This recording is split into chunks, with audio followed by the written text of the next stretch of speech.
নমস্কার, থাকবেন। করে ভাজা হয়ে গেছে, বেগুনগুলো তুলে দিচ্ছি। বেগুনের উপর একটু গরম দেখতে। এখন আজকে আমি বেগুন সুন্দরী করব।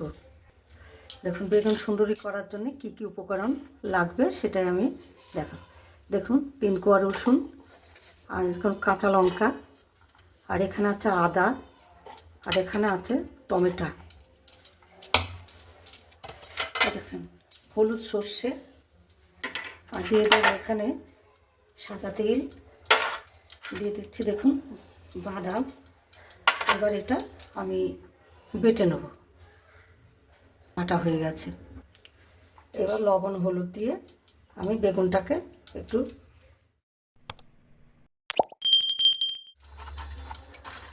বেগুনগুলো আমি ভালো করে একটু নুন হলুদ দিয়ে একটু ভালো করে মাখিয়ে নিয়েছি। এবার বন্ধুরা দেখুন, আমি বেগুন ভাজার জন্যে কড়াইয়ে তেল দিয়ে দিচ্ছি। গরম করব, গরম হতে দেব। আমি বেগুনটা তুলে দিচ্ছি, নুন হলুদ মাখানো।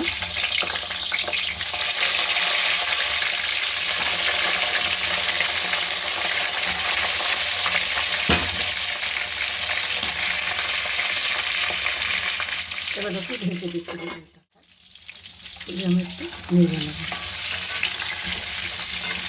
এখনো হয়নি এখনো। আমার বেগুনগুলো ভাজা হয়ে গেছে, এবার আমি তুলে নেব। সুন্দর করে ভাজা হয়ে গেছে, লাল লাল করে। বন্ধুরা, ওই একই তেলে আমি 2-4টা তেজপাতা, গরম মশলা, এলাচ, দারচিনি, লবঙ্গ আমি দিয়ে দিলাম। এবার দিয়ে দেবো আমি পেঁয়াজ কেচানো মশলাগুলো। যে হলুদ গুঁড়ো স্বাদ মতো, এখানে দিয়ে দেবো লঙ্কার গুঁড়ো। এখন আমি দিয়ে দিচ্ছি ধনে গুঁড়ো, তারপরে দিয়ে দেবো আমি জিরে গুঁড়ো। এই মশলাটা করে রেখেছিলাম, মশলাটা আমি ঢেলে দিচ্ছি, করে নেবো। এখানে দেখুন, টক দইটা আমি ফেটে রেখেছিলাম, এই টক দইটা আমি ঢেলে দিচ্ছি। একটু টক দই ধোয়া বাটির একটু জলটাও আমি ঢেলে দিচ্ছি, দিয়ে একটু নেড়ে চেড়ে নেবো। মশলাটাকে একটু ভালো করে কষিয়ে নেবো। মশলায় তেল ছেড়ে গেছে। এবার আমি আস্তে আস্তে একটু জল ঢেলে দেবো, অল্প জল দেবো। এবার আমি বেগুনগুলো ফুটে উঠলে বেগুনগুলো একবার দিয়ে দেবো। বন্ধুরা, আমি একটু চিনি দিয়ে দিচ্ছি, 4 চামচের হাফ চামচ তুলে দেবো। এবার বেগুনগুলো তুলে দিচ্ছি।